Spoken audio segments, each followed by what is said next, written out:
A lot of it comes down to what your expectations are. If you're out there to enjoy the day and have a great ski with a bunch of like-minded people, you can do it. If you want to race hard, then you have to have a different mindset and training regimen.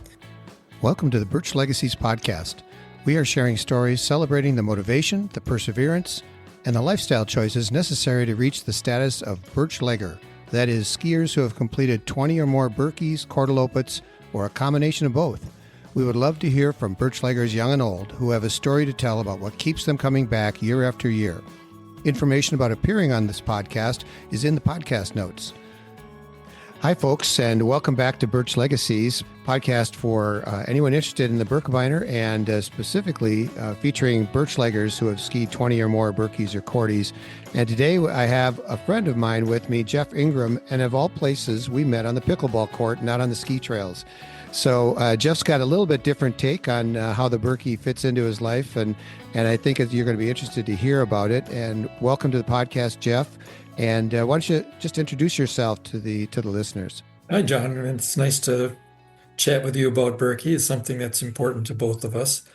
I'll tell you a little bit about my background and how I got into cross-country skiing and how I've used the Birkebeiner to advance my skiing skills and have a lifestyle. And as you know, Birkebeiner is a lifestyle. Yeah. I grew up in Minnesota. I was technically born across the border in Wisconsin, so I'm a closet cheesehead, but I've lived my whole life in Minnesota. I grew up in White Bear Lake and went to the University of Minnesota, got married in Minneapolis, had a career in Minneapolis, and now I'm retired in Minneapolis.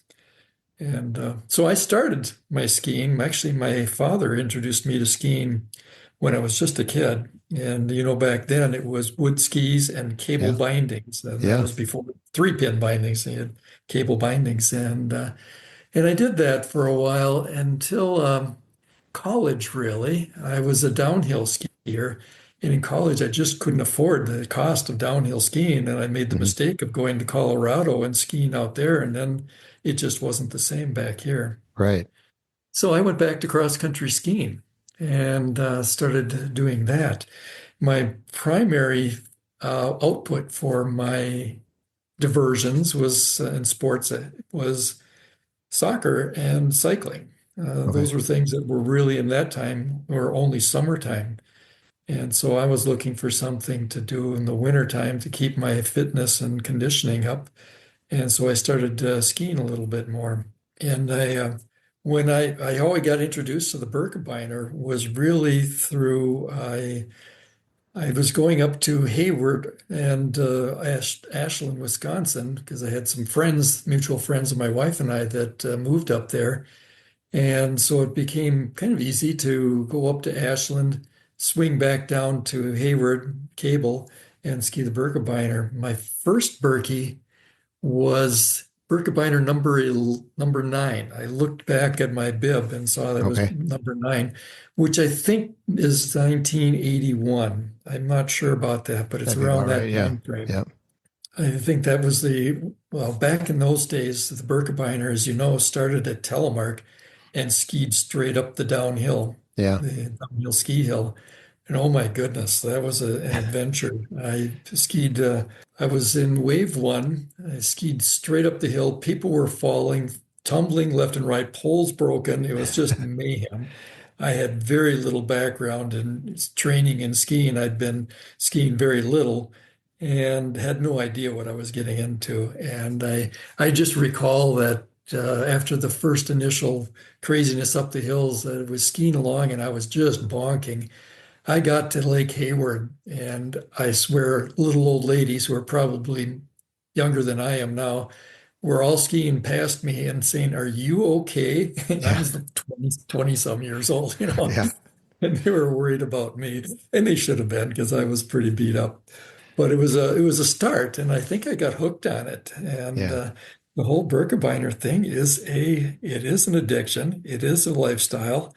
And you look at the things that you have there, things that I remember and that I really enjoy about the Birkebeiner are the camaraderie and the things that you have on the course. You have Heckler Hill with the snowmobilers set up and camp out. And I don't know if Yeah. they still do that, but I Oh, they think they do. do. Yep.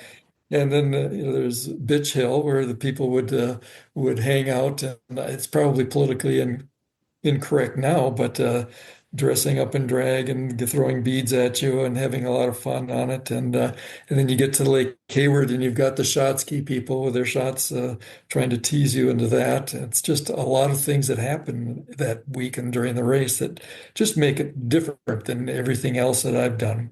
Yeah. And so I've skied now. I look back on it. I counted up my little medals, and I've had 24 Birkies. So I've been thinking 22 all this time, but it's actually 24, and I probably should get to 25. I've started and stopped and started and stopped. I tell people that I skied classic, and I really enjoyed it until, as I referred to it, Bill Koch screwed up skiing by skate skiing. And I think he won the World Cup or the World's title in '82. So that was shortly after I started skiing the Birkie, and then skating took over. And for a guy like me, it was a middle of the pack hack for skiing. The trail got pretty obliterated for the classic tracks, and so I kind of got lost interest and quit for a few years, and then I decided, well, if they can't beat them, join them. So I started skate skiing, and I skied a number of Birkie skate. The other thing I referred to is when Ned screwed up the Birkebeiner by creating a separate track for the classic. I thought that was cheapening it for the classic skiers, but it turned out to be the best thing ever. And so I went back to skiing at classic, and oh, I really love the classic experience. And so I've been skiing at classic for a while. I haven't skied it for a few years because I've had some between vacations and hip issues. I've kind of stepped away from it for a bit, but now that I'm in the over 70 category, I can get a preferential wave. So it might be good to go back and ski it again. I'm kind Yeah. of thinking. So that's kind of my background and where I'm at. I've really enjoyed the Birkebeiner. It's been everything that I wanted in terms of winter conditioning, although I've skied the Birkie with having spent on skis as few as 3 times, Yeah. which is fun. That's a way to suffer. It is. And but I think I might give it another shot. I have thought about doing the Korteloppet, but I think if you're going to do it, you might as well do the full deal. Yeah. Well, that's really cool. When we first met, I remember when I first met you on the pickleball court, and I noticed your socks, which said Schwamigan on them, the Schwamigan fat tire socks. And I go, wait, this is a guy that's from up around the area, or at least spends time in the Hayward area. And sure enough, found out as I got to talking to you that you'd done the Birkie, and we've since played pickleball probably a couple years, Yeah. together, and we have a lot of fun doing that. But one of the things about you, as I mentioned, is the bike racing that you do, and wouldn't you consider yourself first a biker was at this point? Yeah, for sure. I am Yeah, more interested in biking. I do more biking. It's a year-round experience now that there's fat biking. yeah, And I have done a lot of mountain biking. I've done the Schwam again a dozen or more times. And I've done the Birkie Fat Bike Race a number of times. Those are probably the only events that I've actually been on the podium in my age group. yeah, I've never even made the 25% club in the Birkie, but for the fat bike racing and the Shawamigan, I can compete well on that, yeah, and I really have. I've done a lot of mountain biking in the area. They had a series that was running in the area, Hayward area. They had a spooner and cable and different races, and did a little bit of that when I was younger. I haven't done as much racing recently, but I still think about it. hmm Well, yeah, and I know you. I was out there as your support crew a couple years ago for the Fat Tire, and it was my first time going. It was a neat experience just to see the same trails that I skied on 2 weeks earlier, taken over by those really unusual looking giant. What are they? 4-inch wheels or 4-inch tires? Yeah, but mine are 3.8 technically, but Yeah, they're between 3.8 and 5. Yeah. yeah, And they're low air just pressure. huge. You're running 8 pounds of pressure or less. Yeah. So if you're listening and you're been a Birkie skier only and keeping it to skiing, you should and you've got a few um, dollars to spend because those bikes aren't cheap. But pick up one of those fat tire bikes and get out there because it's a cool experience. And Jeff did a great job in that particular event. I know you were going for first in your age group and you got second. Is that right? Yeah, at the fat bike Birkie, I was second. Yeah, I've been second twice, I think, in the fat bike Birkie. Everyone's got their nemesis. Yeah, Yeah, I tell people that I don't have to get faster, just older. yeah, Get into an older age group, and then you yeah. can do well. If you stick around long enough, you'll be number one in your age group. Yeah. So when you talk about the Birkies and Kortes, or the Birkies that you've done, what do you have any specific memories of the ones other than the first one that you remember that were challenging, or like the one where you only skied 3 times before, or some of the others, or maybe your best one? Yeah. I've never been really competitive in it. I think that as I say, I'm a middle of the pack hack. I started out in wave one when I was the beginning, and I've moved slowly down to wave five, and that's probably where I'm stuck. And I have no expectations of doing better. But I think memories they all meld together year to year. One of the things I do remember is one of the early on years when we started. Skiing out of Hayward to Cable, going to the opposite direction. And because of the low snow year, they had some years where Lake Hayward was not safe to ski across. The Right. groomer actually fell through the lake. And so they started us in Rosie's Field. Yep. And one year started in Rosie's Field, and it had an international contingent of people there. The Birkie drew quite a few teams from the international circuit, and the Italians, I'm pretty sure it was the Italians, jumped the starting gun. They had Yep. a cannon at the Yep. start, and they jumped it, and they took off, and everybody's looking at each other. Well, what do we do now? And Yeah. so I think it was just mayhem. Everybody left, and this took off ahead of the start, and that was a kind of a hilarious thing. I've made every mistake you can make skiing. I've broken a pole. I've miswaxed pretty much every time. I had camelback that froze up solid, and it just seems like it's always something that happens. You get 10 inches of snow the night before. Yep. It's you never can count on it being predictable or what you thought it was going to be when you show up. And I love the experience of finishing on Main Street. The people there, it's just a real lift to get to town. And you see the was it KOJB? The radio station is Yep. there live. WOJB, right? WOJB. And yeah, they're live interviewing people at the finish, and you see your heroes come skiing, skiing in the same race that you're skiing. Yeah. It's fun. Yeah, no, that's right. And now, nowadays that there's more video coverage you can watch on YouTube afterwards, or people remotely can follow along with a lot of the race because basically those technologies have advanced to the point where we get a lot more information. Did you ever get picked, or did you ever step up and talk on WOJB at the live interviews? No, no, I think they probably looked at me and said, "This guy needs to have some chili." Recover. Get him in the recovery tent.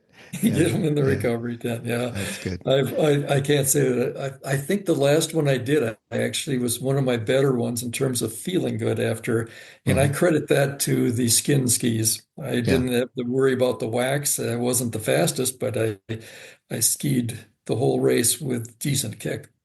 Yeah, and it takes a lot of the guesswork out. I myself have been skiing on skin skis since 2017, and this year I plan to ski on waxables. And it's just a little bit in the back of my mind going, okay, I know they're faster, they're definitely lighter, Yeah. and I'm hoping that I hit the wax right. It looks, at least at this point, the predictions are a fairly simple wax day, and that's kind of what I'm hoping for. If it's not a simple wax day, I'll switch back to skins. But yeah, they sure make life easy, don't they? They do. Yeah. Yeah, If you're not intent on winning the race, I think it's a smart move. yeah, yeah. For a lot of folks, it is because you're such kind of a year-round, distance silent sports athlete. Do you look at the Birkebeiner as a peak thing that you shoot for? Is it just part kind of, is it more flat year-round in your training? I don't think that it's the one thing I focus on. There's a lot of skiers that I see out there that they're really focused on the Birkie, and everything is geared towards dryland training and moving into that. Whereas I'm still riding my bike until the snow flies on the roads, and I've been doing a lot of bike packing and things like that. So that's been my primary focus, I'd have to say now. Hmm. Yeah. And the Birkebeiner is more of a legacy thing, things that I've done and things that was a part of my life for 25 years. I think that I look at it a little bit differently now than I did when I was younger. Hmm.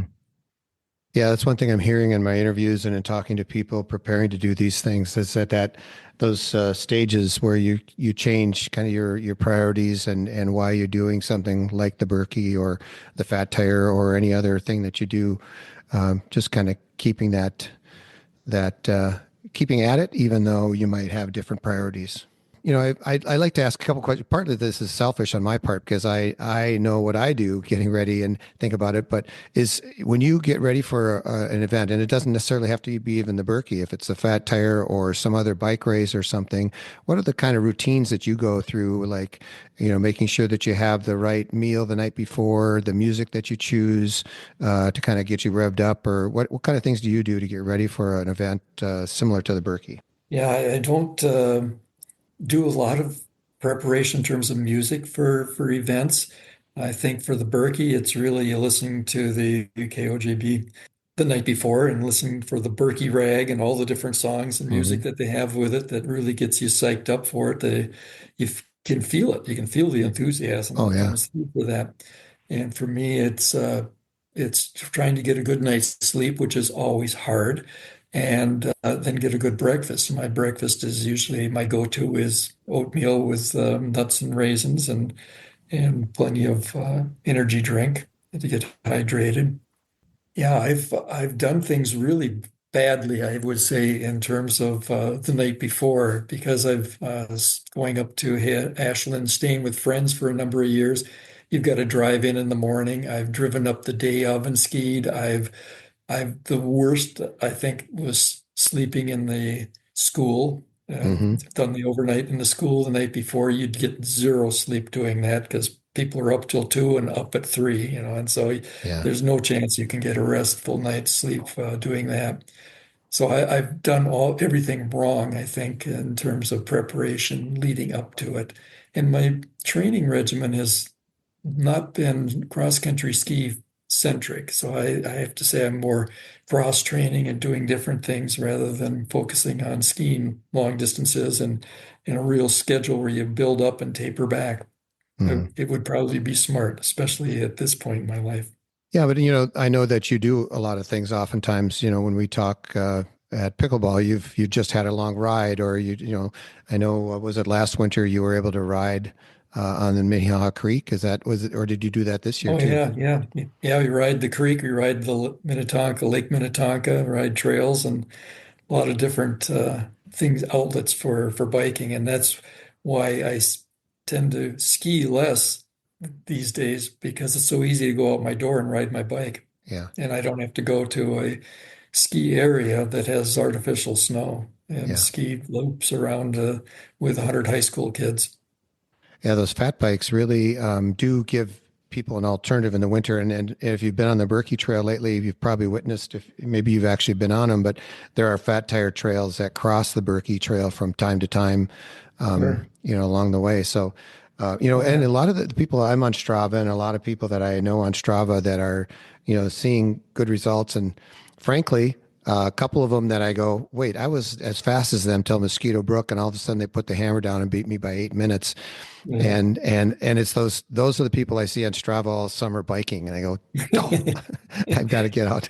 I've got to get out and do Bike, more yeah. biking because that's such a Yeah. good endurance sport, and you can go long distances, and you put your body in a position to really be ready for those last few Ks. In other words, I tend to go and do past my training it's somewhere around Mosquito Brook, but for those folks, they've kind of been there before many times during the year with their bike training, so I can see the benefit. Lots of things you can do to condition yourself. I've we've probably talked also that I've started doing yoga, and that Hmm. actually is very helpful in terms of muscle tone and flexibility. And I think it gives you a little more mental and breath control. It really helps out as well.